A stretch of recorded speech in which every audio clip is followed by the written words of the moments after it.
আসসালামু আলাইকুম। কেমন আছেন সবাই? আশা করি আল্লাহর রহমতে সবাই অনেক অনেক ভালো আছেন।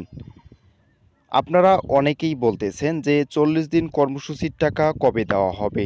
যারা এখনও ৪০ দিন কর্মসূচির টাকা পাননি, তারা আর ঈদের আগে টাকাগুলো পাবেন না।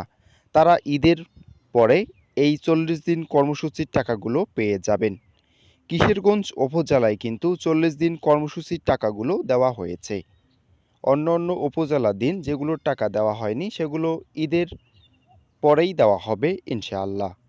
ভাতা সম্পর্কিত সকল তথ্যের আপডেট পেতে আমার এই ছোট্ট চ্যানেলটি সাবস্ক্রাইব করে পাশে থাকা বেল বাটনটি বাজিয়ে দিবেন।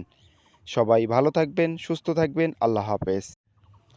আসসালামু আলাইকুম। কেমন আছেন সবাই? আশা করি আল্লাহর রহমতে সবাই অনেক অনেক ভালো আছেন। আপনারা অনেকেই বলতেছেন যে ৪০ দিন কর্মসূচির টাকা কবে দেওয়া হবে? যারা এখনও ৪০ দিন